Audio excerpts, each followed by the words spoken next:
Welcome to the Stay at Home Starseed podcast. I'm your host, Stephanie Carroll. And if you have been around for a while and listened to my other episodes, then you know that I just talk about pretty much whatever I want to talk about. And today is no different. So in this episode, I am going to attempt to let you into my mind or express what I have in my mind in words, which sometimes is really difficult for me because things don't like to come out the way that I think them. So this might be interesting. So my intention is to just record this and get it out, like no editing. So I'm going to apologize in advance because I don't know where it's going to go or if there's going to be a lot of ums or likes or things like that because I'm just going to let it go. So I have not released an episode since October. And there's been a lot go through my mind since then. And every time I think I'm going to sit down and record something, another piece pops into place or something additional to think about shows up. So right now I need to stop resisting getting the information out that I want to talk about. It is a little bit more personal to me than some of the other topics. I think that's also why I've had an issue with getting it out is, sharing my dreams and my goals with the world is a big step. So back in October, it's shadow work season, right? A lot of people are doing their shadow work. It's Shadow Work October, and we have all of the Halloween and the psychic stuff going on, and it was no different for me. I did a lot of work, and I started the shadow work challenge back in October. I did like a week or something like that, and it was like all of my answers were redundant. I was pretty much getting the same message every single day. And so I stopped. I'm like, okay, that's what I need to focus on. And a lot of that had to do with my spiritual practice and growing into that, essentially. So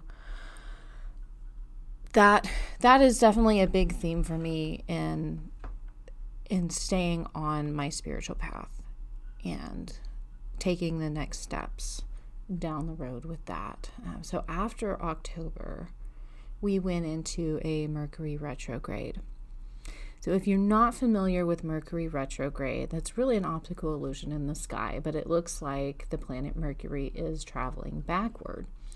And during that time, it's usually a time for you to reflect and really reset and really evaluate where you've been and what's happened so that you can clear out anything, put anything in order before you start going forward again when Mercury changes directions. So it also, with that, has to do personally with where Mercury is in your birth chart. So it goes down to like what sign is Mercury in when it goes retrograde, and then what house in your chart. And for me in November, it was in my career area. So a lot of the things that came up had to do with career. Now I don't have a set career right now. I just kind of do whatever. I've started businesses, I do this podcast. I've also actually started a YouTube collaboration with some other ladies. It's called Housewives of Witchcraft. We don't have much on there yet. We're still putting it together, but we have that. So, I do all of these little things, but nothing that's like my main job. Like I do the nutrition and things like that. And that really was bothering me and what I wanted to happen. Like, what do I want to do? Like, where am I going? What is this main focus for me? Like, what is it that I need to be focusing on? And I had all these thoughts running in my head, and I couldn't make sense of it. So when I get in that sort of area where it's like my head is going everywhere and I have all these thoughts going on and my body needs to move with it, right? So I don't want to stay stagnant. And a lot of people, they'll like walk a labyrinth, right, to clear their thoughts and get clear on things. Well, I don't have a labyrinth at my house. There's not like this special sacred place that I go. But what works for me is going to a store, because all the aisles are essentially a labyrinth. So it helps me when I'm in those like deep thought times where if I just sit, I'm going to go crazy. I go to a store. Now, usually it's like a craft store or something that has like really pretty things that you can touch and feel, all the essential type things. And so in November, I went to a local craft store.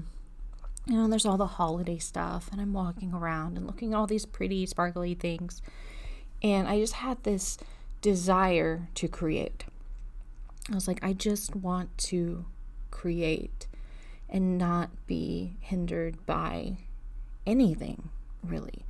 Whether that's, kids, time constraints, or financial constraints. I just want to create. And as I watch, I'm like, okay, well, what do I want to create? What does that look like? What other things do I want?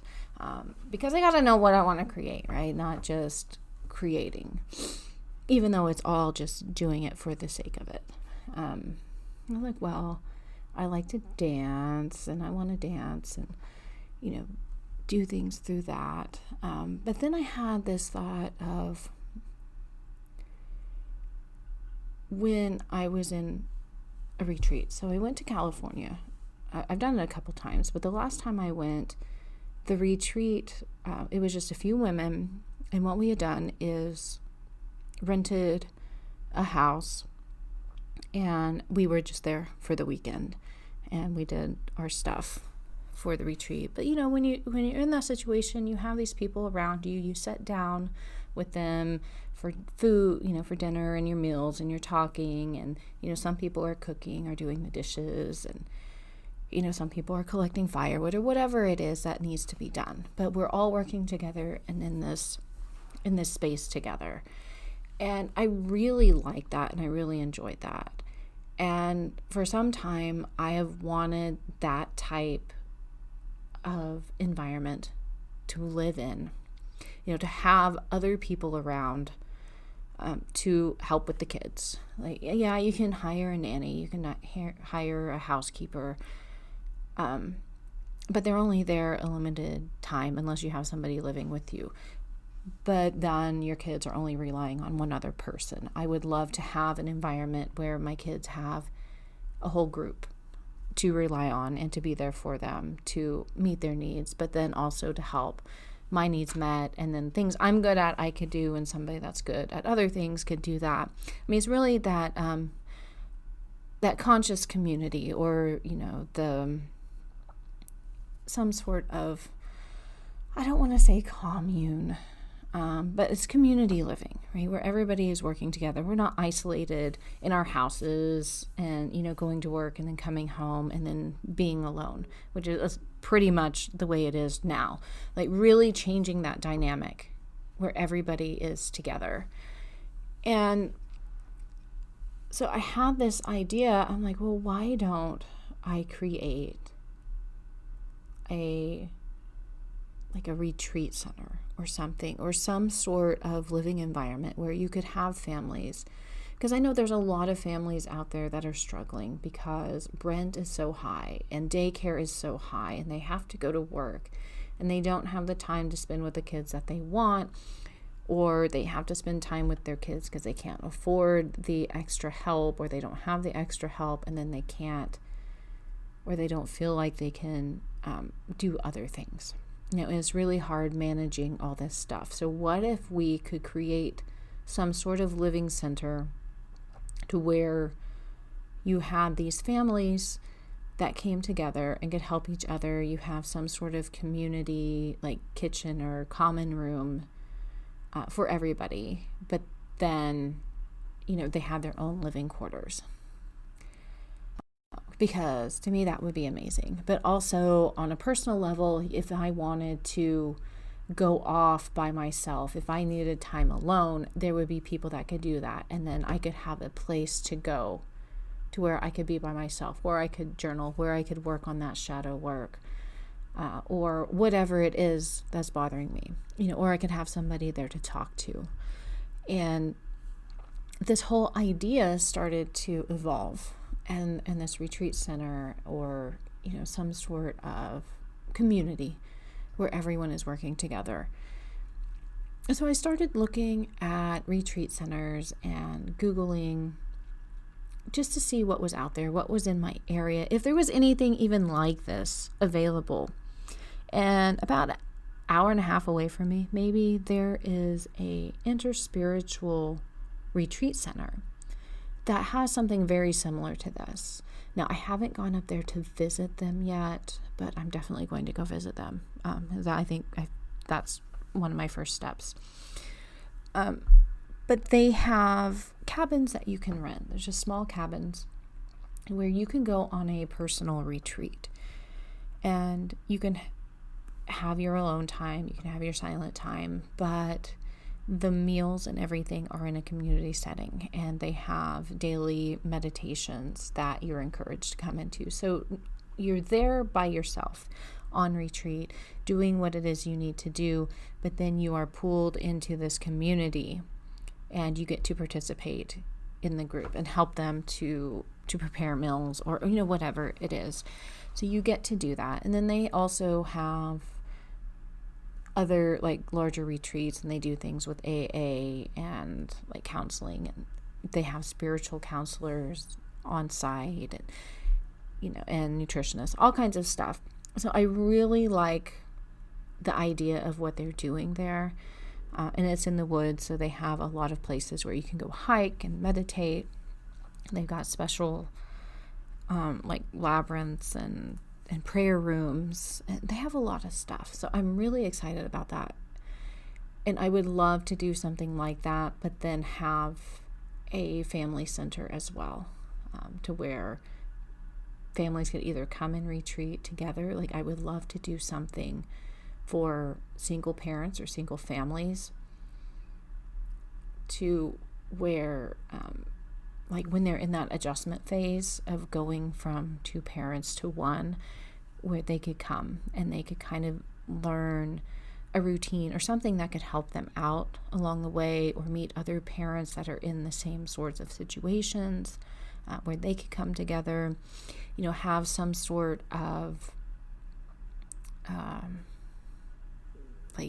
family center. So you could do workshops for the parents and the kids together, or a place where you could have help to do something for just the kids, where the parents could go do a workshop or spend time by themselves and relax. Oh my God. I know all parents want that, especially if you have younger kids. Just something like that, to where we're helping families, and people could live there. They could live in this community and help run it.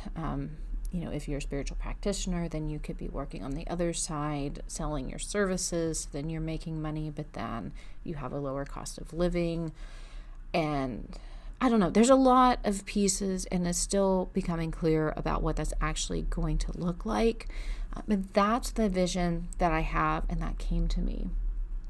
And really getting this off the ground. Now, I know I can't do it by myself. It's going to take more than me. It's going to take a whole community to put this together, of experts, knowing everything, from nonprofits to sustainable agriculture, sustainable housing, because obviously we want to have that. I don't want to have a huge impact on the environment. I want it to be sustainable, self-sustaining as much as possible.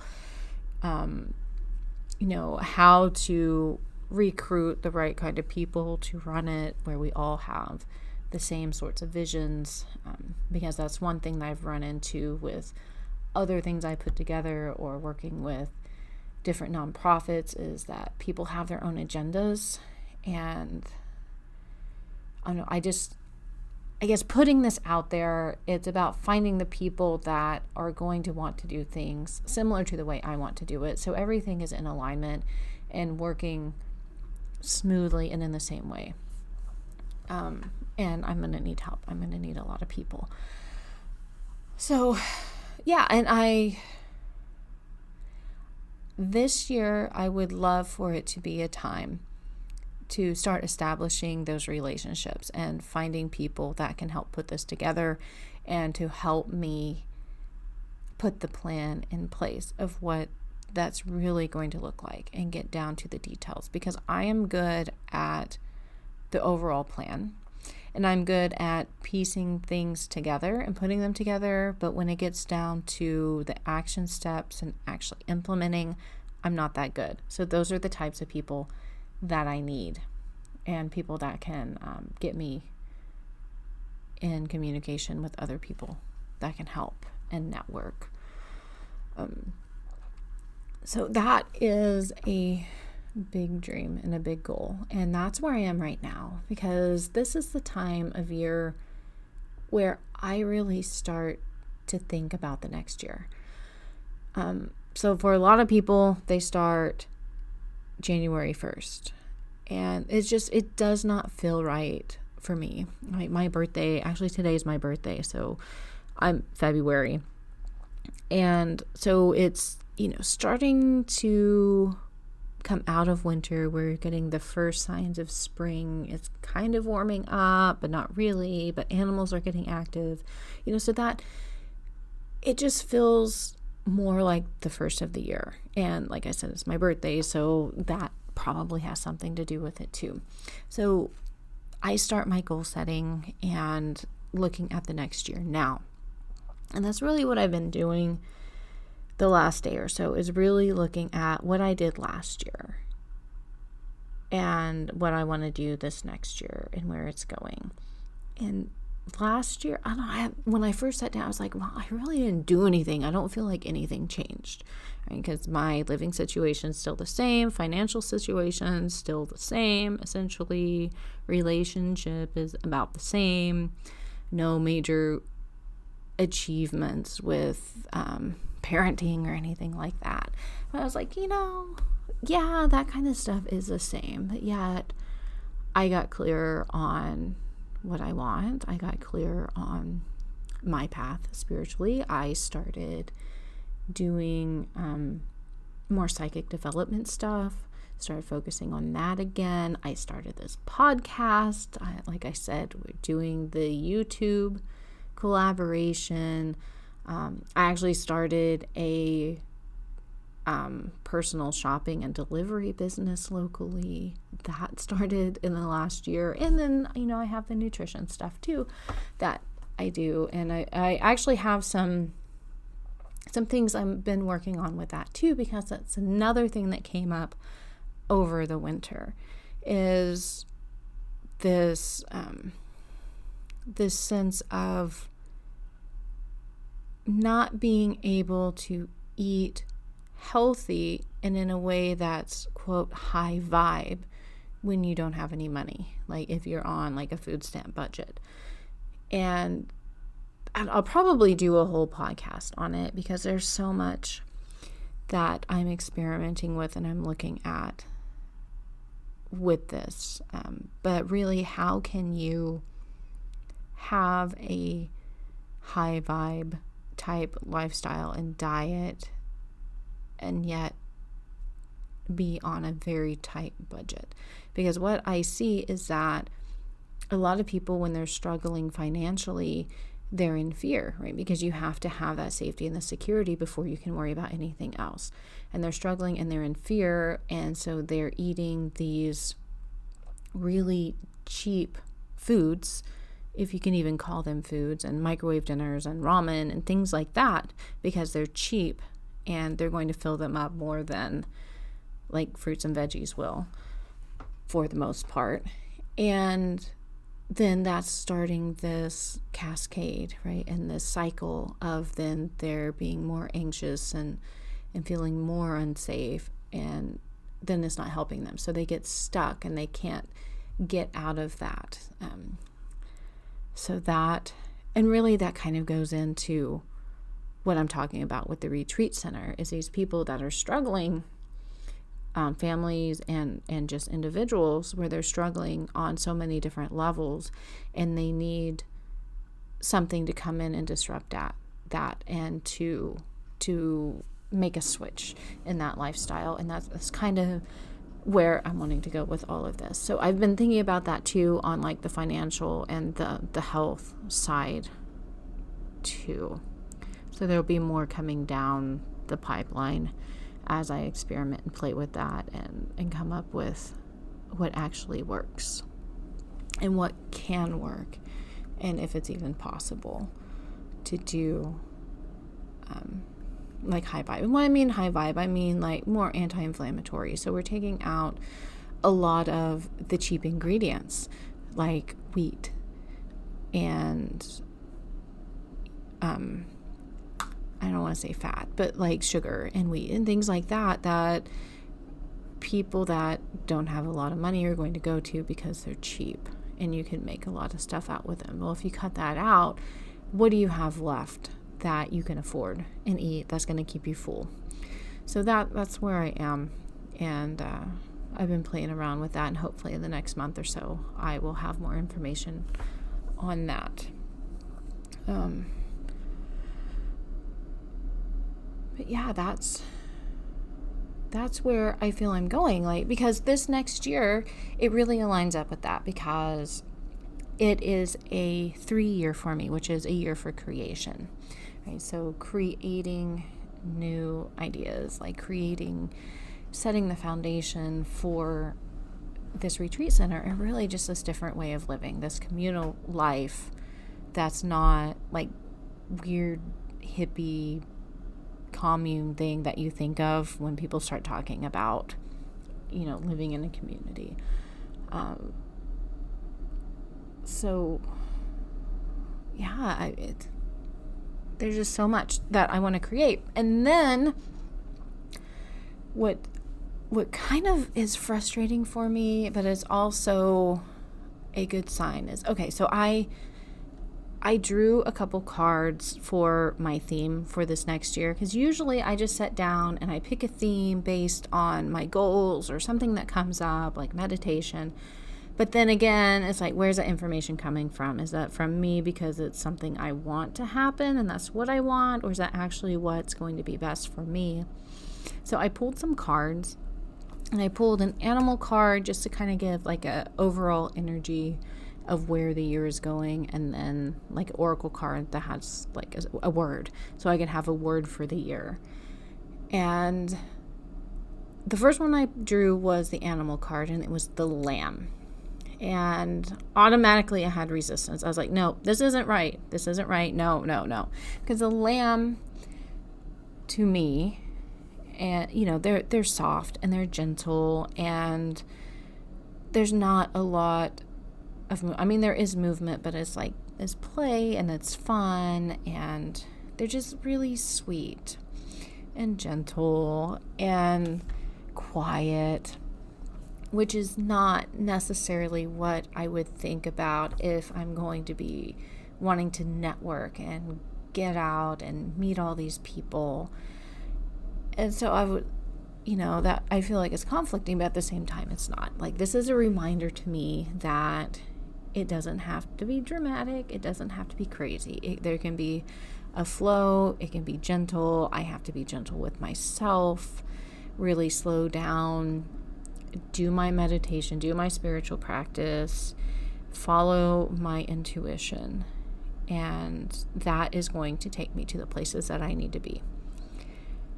So I don't need to force anything, because I could really see myself trying to force this idea and this dream and make it exactly the way that I see now, even though there may be another like beautiful thing that unfolds. So it's great to have that advice and that guidance, even though I already feel myself resisting it. So there's definitely work for me to do in that. And then on top of that, the key word that I drew for the year was caring. So yes, it is definitely a caring year. I'm caring about other people and being there for them and creating all of these wanting to create these wonderful things for them and, get my voice out there so we can help other people. But I have to remember to care for myself and take care of me.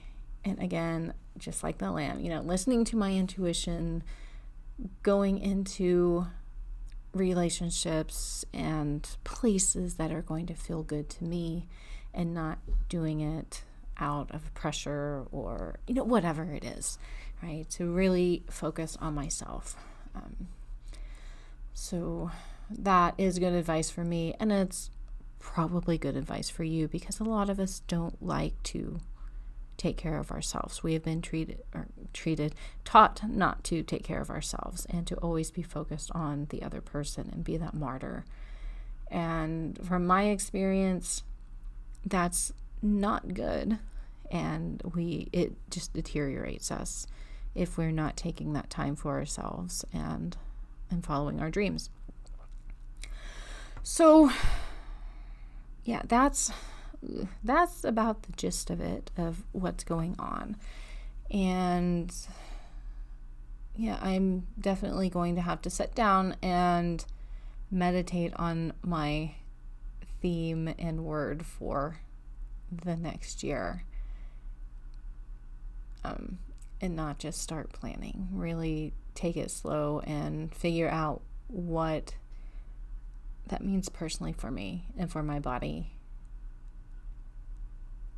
And not just for everyone else. Because definitely the retreat center is for me. That's the kind of environment that I want to live in. Like, I am tired of the stress. I'm tired of the constant going and being on other people's schedules. Now, yes, you need a schedule and something that's consistent. Because I definitely need consistency.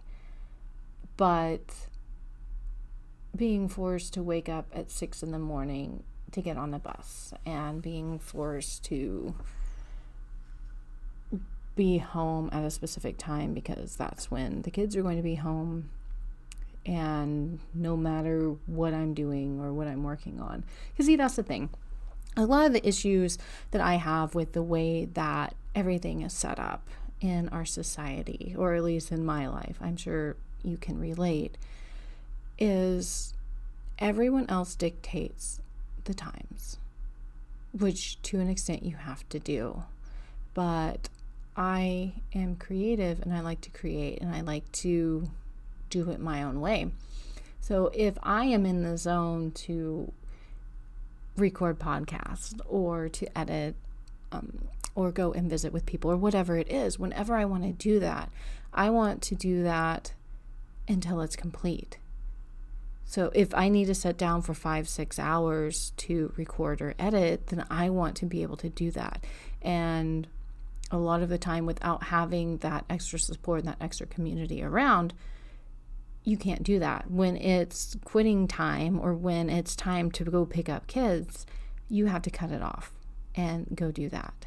And that's where I struggle the most, is when I need to do something and I know that I'm guided to do this one particular thing, but I have to go get the kids or I have to be at home and not doing that thing. That's where the conflict is within me. And a lot of that, this whole idea of the community living, I feel is one way to get out of that, to where we can do what we need to do and follow our own path and where we're being guided, but also have that support for the kids and the other people. Because, if there's nobody around or nobody can help because they're working or they have their own things going on, they're not going to be able to drop anything and everything to be there watching my kids.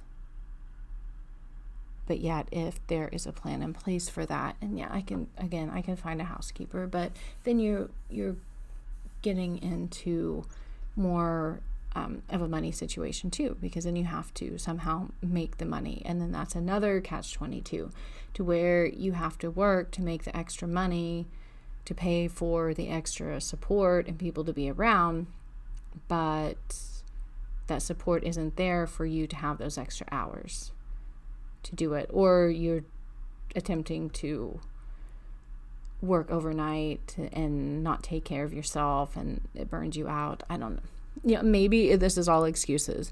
Maybe you guys can see through all my excuses, but this is a situation that I feel a lot of people are in and they can't see a way out. And yet I have not been able to have anybody find a solution to my issues other than asking people for help and trying to find them, or paying other people, which has come up with no success.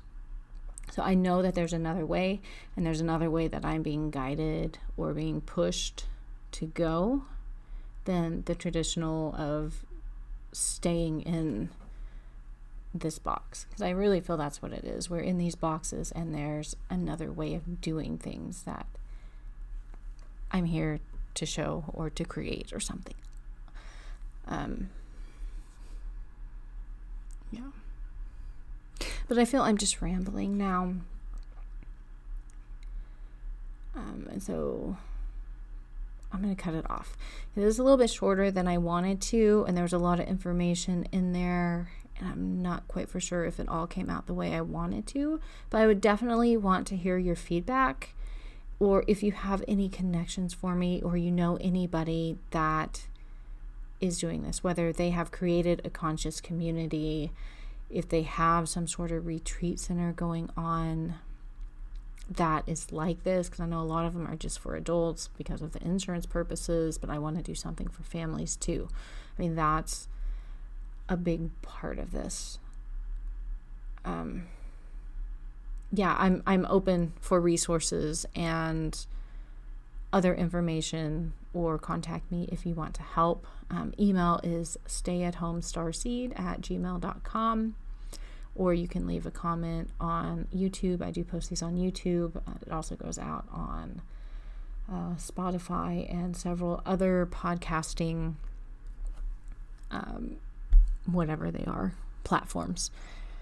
I'm going to cut it off there, and please let me know what you think, or give me your ideas or anything. I am open to all feedback and how this would help people, what they would like to see. I mean, everything. Let's create this. Let's create something that's completely different.